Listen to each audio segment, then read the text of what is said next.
Hello everyone, and welcome to the Darkest Hour. I'm your host, Amanda Jane. We're kicking off Season 8 with a series of exceptionally eerie stories, and keeping this intro short and sweet. First and foremost, maybe most importantly, thank you all for your continued support, and cheers to many, many more seasons.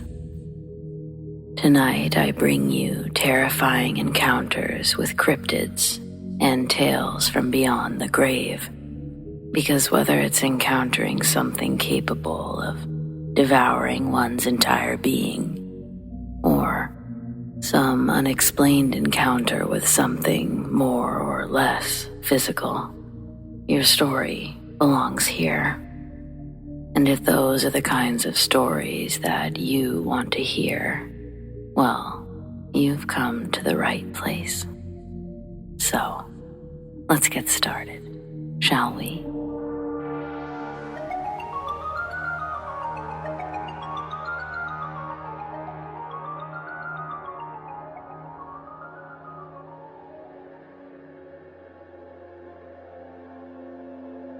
Unfortunately, I've encountered more than a few rabid animals in my life. If you come across one, either stay away, call animal control, or shoot it, but don't pick it up. Wait, make sure it's dead, and then follow the local protocols. I often bury rabid animals in a hole, soak them in diesel fuel, and burn the body so nothing digs it up and gets infected. It's not a pretty picture, I understand that, but it's life or death when you see something foaming at the mouth. And death do a lot more than the rabid animal itself. It was around 9:30 at night, and the girls, I have 2 daughters, had been out playing in the pool when they came running in saying that there was a big, giant raccoon in the yard, that it was walking funny. Knowing that likely wasn't a good sign either way, I went out with a .22, and sure enough, this giant raccoon was staggering and foaming at the mouth. It was huge. It was dark outside, but I could see that much, and he could see me. He began to hiss loudly. I shot him 2 times in what I thought had to have been the head, but he didn't die. Rabid animals don't feel normal pain, and they don't have any fear, but they also don't retreat. Only that's what this one did. Ran away faster than any raccoon I've ever seen in my life. I didn't know what to think. We stayed inside. Almost a week later, I was barbecuing. It was still light out. I heard that loud hissing again. Surprised, I spin around. I don't see the thing at first, but I hear it. I run inside, tell the family to stay inside while I grab the .22. I went back out there, still hearing the hissing, and finally I spotted it. But this thing is way back, at least 10 yards away at the tree line, foaming at the mouth, but standing on 2 legs. And it's just massive. It's loud. I'm not even sure that it's a raccoon anymore, but I'm sure he's watching me. This is not the behavior of a rabid animal, keeping its distance, absolutely not. Showing any kind of controlled behavior like stalking. Not to mention, almost a week had passed and this guy's still alive. Infected raccoons are ostracized from others, and they live a maximum of 1 to 3 days, especially with a couple shots to the head. Nothing about this creature made any sense, so I shot at it again. This time it seemed to literally dodge the shots entirely, but didn't disappear. Just kept watching from other parts of the tree line, hissing. I kept shooting. I knew I hit it, but it didn't matter. The thing disappeared, but I continued to hear the hissing, becoming paranoid, and I kept everyone inside, warned the girls about the hissing, told them to stay away from the tree line. Everyone had heard it and seen it at least once. That was enough to take it seriously. The girls said they heard it one night while in the living room watching a movie. The back window was open. They were both too scared to even get off the couch to close the window, so they just listened. Eventually, it gave up, disappearing for what would apparently be the last time. I never saw the thing again. Animal control never reported catching anything matching my description, and they never reported any rabid raccoons in the area at all. I just have to wonder then, what the hell did we see?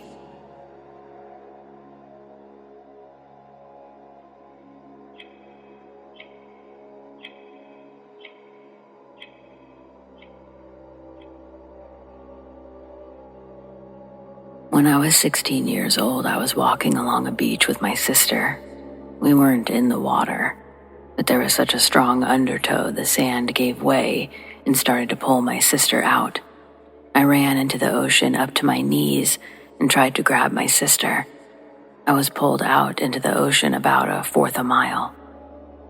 I couldn't swim, and I started to drown. I would fight my way to the surface, and the waves would knock me back underwater. I'd finally given up, was out of strength to pull myself to the surface again. I was about 6 feet underwater. All of a sudden, I saw a surfboard above me. I fought my way to the surface one last time. It was a 10-year-old kid on a surfboard.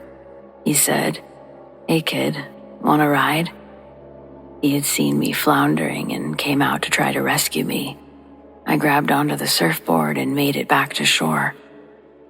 Other people had rescued my sister when I got pulled out, though many people kept asking me how I made it back. I kept telling them about the surfer, but nobody had seen a kid surfing or carrying me in. Even the lifeguard on duty told me it was a miracle that I floated back with no help. How did nobody else see him? I still don't know who it was that saved my life. Without a doubt, though, if the 10-year-old kid weren't there at the time, whoever he was, I absolutely would have died right there, right then.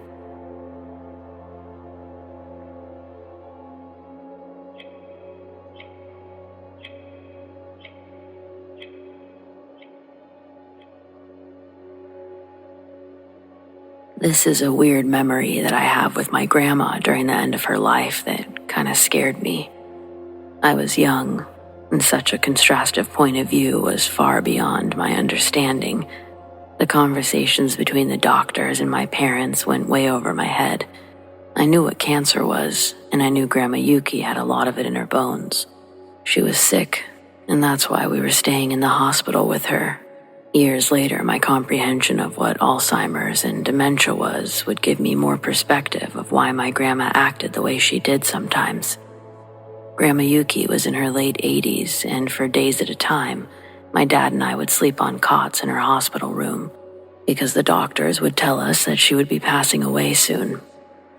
This routine would last 4 months in total. Doctors would call, tell us Grandma's on her last leg. We would prepare to say our goodbyes and send her off. But then days would pass, and her health would stabilize a bit. We'd go home, only to get another call the next day, telling us that she was hours from death again. It was a toss-up to see if she remembered who we were when we'd bunk up with her again.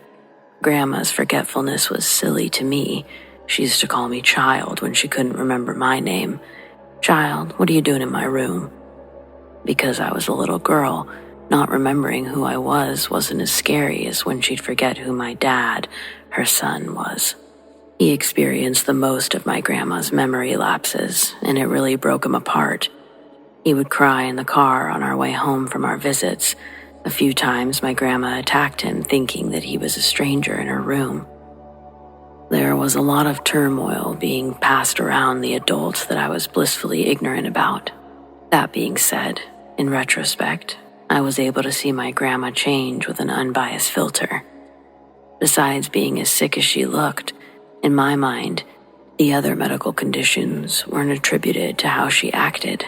Therefore, I wasn't skeptical when she whispered about the devil bird that landed on her windowsill. It was just her and I watching the morning news in her hospital room. My cot was pressed against the corner of the wall, right under the thick glass window, furthest away from the cords and IV bags that hung around my grandma's bed like plastic ivy vines. The view from my window looked out high above a smaller suburban city. Birds would land outside the window often, and my grandmother would admire them or pay them no mind.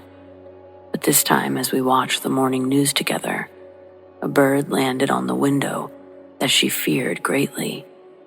With a weak, raspy voice, she told me quickly, "Get away from the window." I did as she asked. The urgency in her eyes frightened me. When I got to her bedside, she would point my attention over to the window, the bird that was perched outside the glass.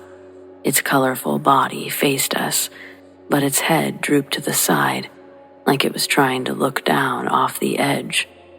With a trembling voice, my grandma whispered, "That bird is evil. That's a devil bird." I'd never heard of a devil bird before, and I had no clue why my grandma was so afraid of it. Technically, we couldn't even see its face. To me, it just resembled the other birds that flew around the hospital. It just sat strange. I couldn't see anything that made the bird special apart from the others. From its position, you could see one of its eyes. It was exceptionally big and black, but I questioned if I was just wanting to see this exaggerated feature rather than actually finding one discernible from the other birds. It was also the only one up there, and so comparing the size and blackness of its eyes was, again, most likely exaggerated by the name my grandma had given it. She was lucid at the time, too, not silly, forgetful grandma. Her heart monitor spiked until the bird flew away. Throughout the day, when birds would land on the windowsill outside, I'd ask my grandma if they were also devil birds. She said, "No, those birds are living. Devil birds are not. They're possessed corpses, allowed to fly again until their muscles wear away." The idea of possession was within my grasp, as I'd seen it referenced before in a show called Unsolved Mysteries. I asked how she knew the bird that morning was a devil bird. "Its neck was broken," she tells me. Unfortunately, this back and forth was pieced together between many forgetful lapses that lasted until the day she did pass away. Later, when I'd ask my dad about the devil birds, his answer pivoted off her mental state. I've always wished that he could have been there when she told me all of this, or seen the bird, if only to see how lucid she was at the time.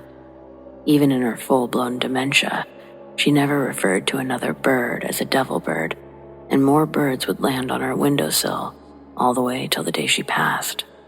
She was right. None of them looked quite like the devil bird.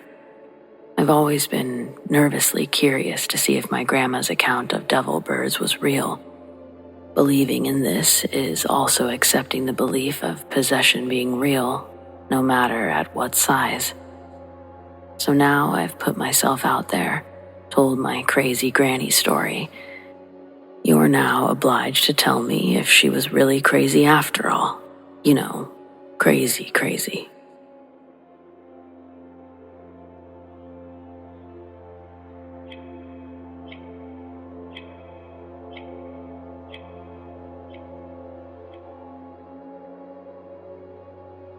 My father died in 1982 when I was 8. I was an only child and I was daddy's girl. His death wasn't sudden, as he was diagnosed with cancer in June and passed away in November. Even at an early age, I knew the permanency of death. My great-grandmother died a year prior to his passing, and my grandmother passed away in June 1982. I was in school when my dad died that morning. I was using the restroom. When I turned to open the stall door, I caught a whiff of aqua velva. For those who don't know, it was a popular aftershave in the 70s and 80s, and it has a very distinct odor. Well, that's what my dad wore, and I loved the smell of his cheeks. So when I caught the distinct odor, I was expecting to see him outside the girls' bathroom. I walked out and didn't see him, so I walked down the hallway hoping he was looking for me. When I finally went back to class, my teacher called me up to her desk and informed me that I'd been gone for about 15 minutes. She said, "It's 9:55. You left here at 9:40. I went back to my desk and tried to focus on school. I kept thinking about smelling that odor. At 10:30, my mom came to the classroom and my teacher went out to speak with her. After a while, my teacher came in, quietly got my coat and lunchbox, and walked me into the hallway. I didn't say anything to my mom, and when we got to the stairway landing, I asked if Daddy had died. She turned and stooped down to my eye level, and with tears in her eyes quietly said, "Yes." I asked her when he died, and she replied, "At 9:45. I truly believe that he wanted to let me know that he was there in that bathroom, and it was his time to go. Every so often I'll catch a whiff of aqua velva for just a slight second, and I'd like to think that it's my dad checking in on me."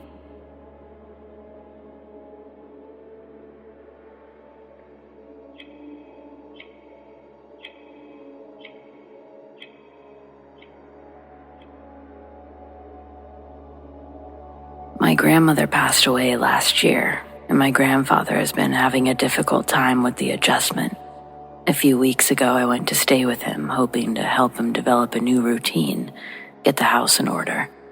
He lives in the mountains and doesn't have any neighbors, so we always worry about him being out there alone. When I arrived, his yard was overgrown. A large pile of trash bags were stacked beneath the carport, and the inside was well on its way to becoming a hoarder's paradise. I hired people to help with the trash and yard while I focused on getting the house in shape. I couldn't get a clear answer on what happened to his trash cans. They used to have 5 or 6, so I brought new ones. On the 4th night, we heard a noise in the carport while we were eating dinner. Figuring it was raccoons, I stood to go chase it off, but Pappy said to sit down and leave it alone. He's normally a very docile, slow-to-anger man, but he was serious about me not going out there. I tried explaining that something was creating a bigger mess for the contractors, but he only got angrier. Not wanting to upset him further, I resigned to cleaning the mess myself and finished my dinner. While I was doing dishes, Pappy went to bed, so I checked the damage in the carport. Whatever had been there was long gone, but it wasn't a raccoon. The bin lids had been ripped off the hinges, and the contents were strewn all the way to the tree line. The next morning, I asked Pappy if he had trouble with bears, and he said his problem is worse than a bear, that it's something unnatural. No matter what I asked, his answers became more cryptic. Ultimately, I concluded that he was in a very bad place emotionally and must have mistaken a bear for something else in the dark. His mind had turned it into some kind of monster. Just to settle him down, I promised to never go outside after dark, and I got started on the day's chores. On my next trip to town, I picked up some bear spray and heavier-duty trash cans with locking lids. They lasted 2 days. This time, the bins were peeled open like sardine cans. When I talked to Pappy about it again, he told me a little more. He said he called it a wobo. And no, I have no clue where he got the name. I assume he made it up because I can't find anything about it online. Anyway, it made me worry about his sanity, so I told my parents, who said they would speak to him about seeing a doctor. Meanwhile, I focused on what I still considered to be a bear. I slept on the couch for a few nights in hopes that I would wake up if anything got into the trash. The theory was that it might not come back if it got sprayed one good time. When I finally had my chance, I cracked the back door open to see something huge, and it was tearing into the trash bags. I opened the door a little more to extend my arm, and the creature raised up to face me. It definitely wasn't a bear. It looked like a wolf standing on its hind legs, but it also looked wrong. I started spraying it in a panic, and it made an awful sound as it fled, but it didn't run like a wolf or a human. It was more like a kangaroo. I've never seen or heard anything like it. The next morning, I told Pappy what happened, and he was notably upset. He said the wobo only comes during the summer months and never tries to get inside, but now I'd made it angry. He was certain it would come back for us. I stayed another week, brought new trash cans without further issues, but I was still nervous to go home. I've called Pappy every night since to make sure he's okay, and so far, the wobo has stayed away. Have you guys ever seen anything like this? Did I really scare it off? Or should I go back? My parents want to have us both committed, but I know what I saw.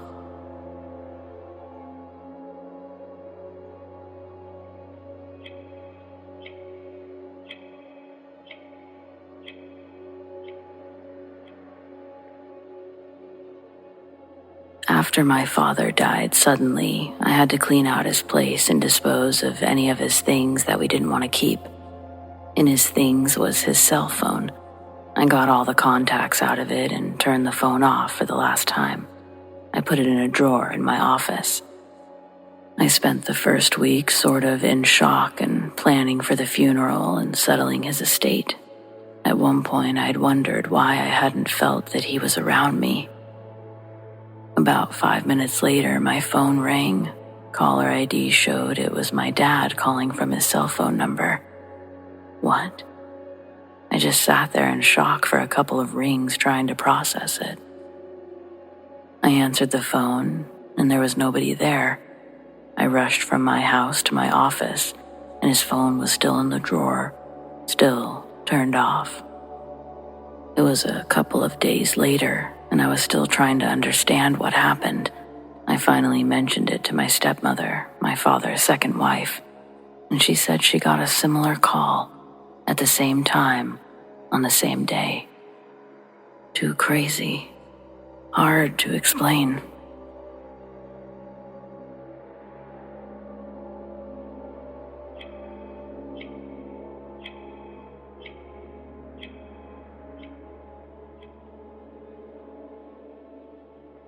Something insane happened, but I can't explain how. Last year, my brother Ian was killed during a home invasion. Some random guy charged into his house, broad daylight, and a week later, we were having his funeral. The intruder was high on meth, thought my brother was robbing him. It was all so stupid. But I'm not here to talk about the trial or my grief. I have a therapist for that now. I want to share what started happening most recently. First off, I'm kind of a crappy millennial. I'm 35, but I don't really do any kind of social media other than Reddit, and even that is just a collection of memes.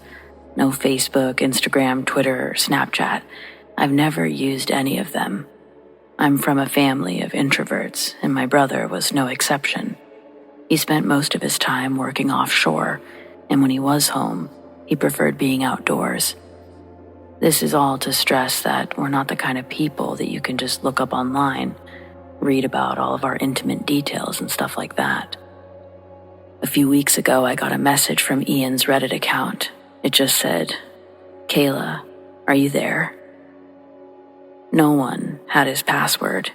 He barely used it. There's not a single post on his profile. We never even tried to get in. He never married or had children. He was just alone. What few friends he did have moved away after college. Still, I asked just to be sure. The reply was, "No, it's Ian." I assumed his account was hacked, and I tried to keep my temper as I explained my brother was deceased. The hope was that any decent person would have an ounce of sympathy and move on to someone else.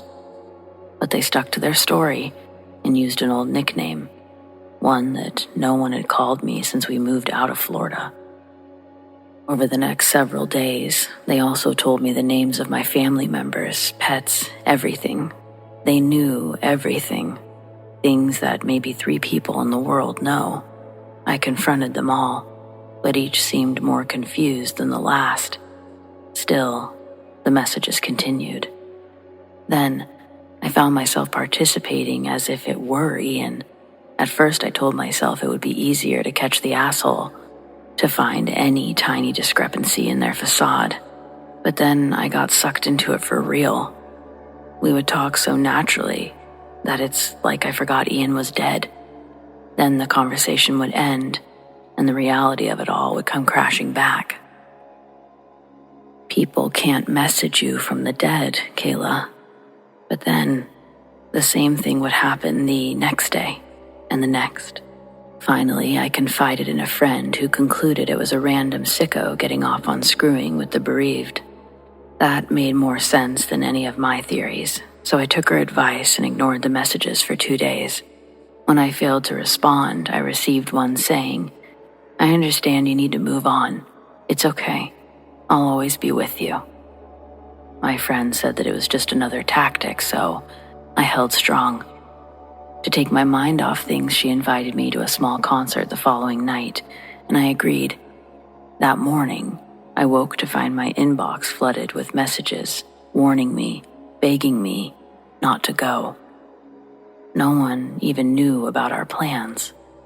I didn't tell my friend about the newest DMs. They had gotten to me, and I didn't want to sound crazy. Instead, I told her that I wasn't feeling up to it after all, and I promised to go next time. That night, a drunk driver T-boned my friend on her way home. The truck hit the passenger side going over 70 miles an hour. The driver, pronounced dead on arrival. My friend, she'll be in the hospital for up to 6 weeks. The car is totaled, and it is very safe to say I would not have survived the crash had I been present. I don't know how to explain any of this. I've never believed in ghosts. I could have spent the rest of my life thinking I encountered a particularly skilled con artist. But what about the crash? How could they have known? Could it all be a coincidence? I never believed in those much either, but I feel insane admitting that I believe it was really Ian.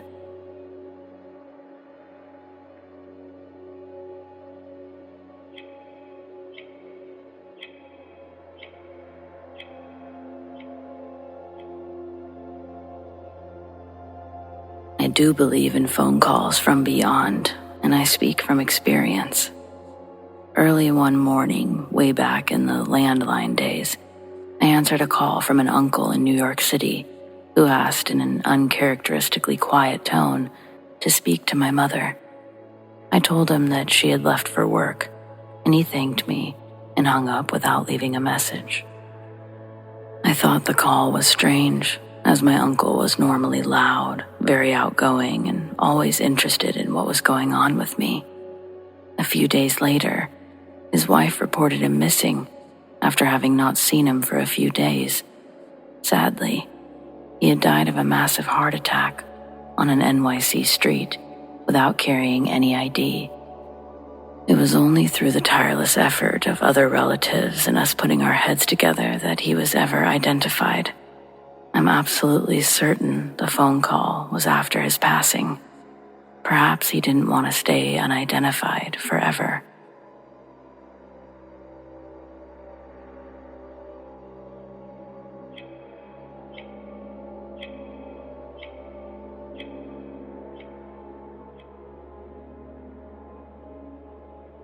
This is probably the most insane feral thing I've ever witnessed in 42 years of living, and it all took place right behind my house, which is now my greedy ex-wife's house. Yep, she took everything. Fellas, take it from me and get yourself a prenup beforehand. That girl next to you is gonna leave you high and dry someday. Now, back when it was a simpler time and I was still allowed to live in my own fucking house, I had a backyard that led out to beach access. It was my sanctuary. The property of the backyard had been lined with agave plants and golden cane palm trees. On warm nights, when the wife was staying at her mother's and I had the house to myself, I'd smoke a cigar and sit on the lawn to watch the sunset through the canopy leading out to the beach. On a handful of occasions, I'd see 2, sometimes 3, very small, gnome-looking things dash between the trunks of the palm trees. Their running speed is the likeness of a cat, and all on 2 legs. As quick as they move, I've been able to see that they're running on 2 legs. They resemble little cavemen. It looks like they use palm leaves and other plants for clothing. I've never been able to get a picture of them because of how randomly and sudden their appearance is. They're always in groups. I've heard them running through the trees way before I could point my finger as to what it was I was actually making that noise. When I actually heard and saw these tiny men run by, I thought, well, I actually don't know what I thought. I knew what I had just seen, but I didn't believe that I had just seen it, if that makes sense. They gave me a year to question my sanity before showing up again. Now the quick scuffling of branches and sand in the bushes put me a little more on edge, but I became obsessed with seeing them again. The nights I was home alone, I'd stay up all night tracking their movements and shining a flashlight around my backyard. But fleeting glances as they ran from the light was all I'd ever managed to see. Until one unforgettable evening. The sun had just set. I was tired from work that day and wasn't planning on going out into the backyard that night. I also didn't want to hear my wife complain about cigar smoke in the house, so I went out to the back deck to enjoy a beer and a smoke. Further past the yard, I see an owl flying around in the sky. It looked as if it was eyeing something in the tree canopy, and its flight path keeps slowly drifting lower, closer to my yard. Then, the owl dives into the leaves of the palm trees and flies back out of the branches with one of those cave people in its talons. A second little person's trying to jab the owl with a small, sharpened object. It looked like they were desperately trying to knock their buddy loose, but the owl was huge compared to them. The little guy with the spear lost his grip and hurtled down through the canopy. I could hear its body snap the branches all the way to the canopy floor. The owl exits slow and labored, but there were multiple tiny spears stuck in its wings and back. Some fell out of its wings, but there were a few that looked deep. Then, mid-flight, the owl dispatches the struggling caveman into its talons. It didn't stand a chance against the aggressive pecking. The owl was biting at the tiny man's skull and upper torso, while holding it securely in its talons. The owl didn't stop, but eventually the body draped in the wind like a plastic bag as the owl flew away too far to see. It all made me really sick and sad to see. I felt really bad for these tiny people. It really messed with me seeing such visceral carnage on something that resembled a human. Albeit small, but closely resembled. Still don't know what they were, but I have to believe they feel pain and loss just like us. But until I'd told this story on things like wild, kooky cryptid forums, I've never had the means to talk about how much seeing it affected me. I could never even tell my therapist. I think there's a lot of shit that happens on Earth that people, more likely than not, think someone's gonna put me in a mental hospital if I tell them what I saw. And that's what I thought. Still do.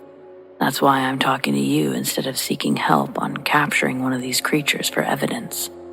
Oh, and I'm not allowed 100 feet from the property nowadays either, so that's another reason I stopped searching for answers.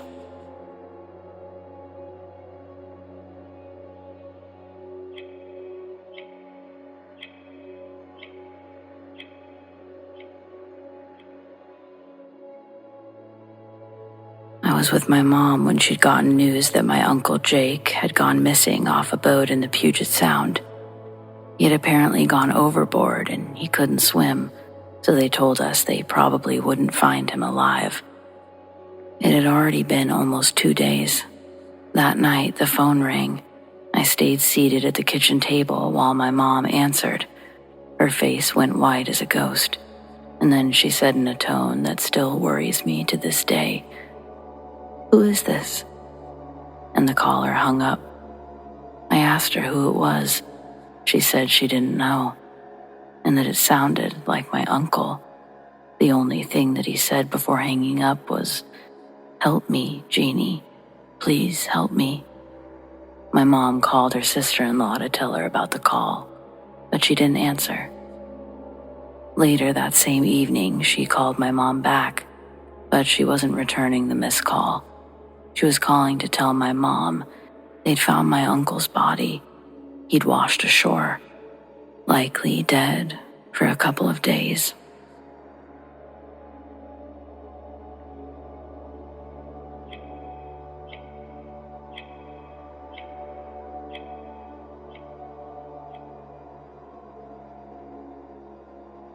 Two years before our 15-year-old daughter, Allie, died in a car accident, I had a dream that she would die in a car accident.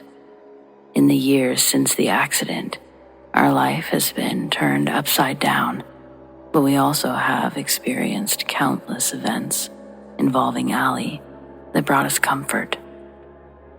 One night I was playing a word game on my iPad. I began a fresh game and waited for the new tiles to dispense. I was thinking of my daughter. When they did dispense, it stole my breath. There, in a perfect order, were just 3-letter tiles. A-L-Y. Coincidence? I didn't think so. I often dream of Allie where she's sitting by my side, yet I'm the only one who knows she's there. She's invisible to everyone else. She said that it has to be this way for reasons I can't understand. But she's always with us.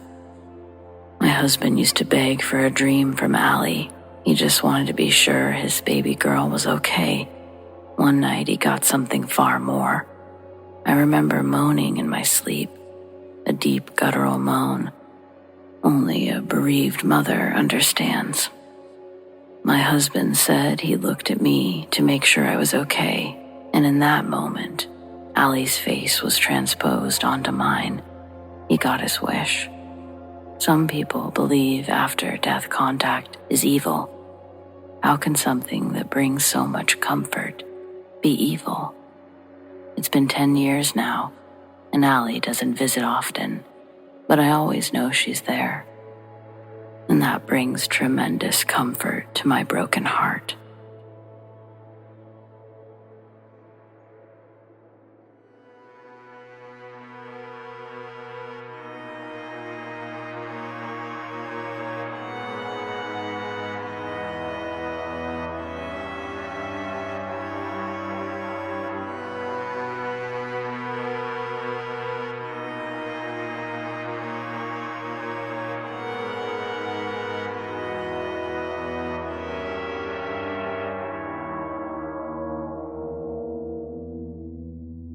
Well, friends, it appears we've reached the end of tonight's episode. Thanks for joining me. Whether it's your first time or you're a regular, your support means the world over here. We've got brand new episodes every Friday night. Keep those eyes open for those deep sleep videos and, of course, double features. Subscribe, tap the bell, and you'll never miss a thing. Big thanks to those who shared their stories, and a huge shout out to all of our patrons, whom we appreciate so very much. Tracy S, Tamara K, Monica L, ZoeWatt, Chelle B, Donald C, The Dark Cosmos, Marion T, Rat Girl, Alisha S, Erin G, Nikki H, Mr. Revenant, Naz K, Brendon G, Paul T, Nicholas C, Lissane, Arlene F, Adrienne, and TF Parham. If you want to support The Darkest Hour in other ways, consider joining our Patreon, patreon.com/thedarkesthour, or click the link in the description to learn more. Do you have stories like these? I'd love to share them. Send them to me, amandadarkesthour@gmail.com, or on the Darkest Hour subreddit, The Darkest Hour YT. Stay spooky.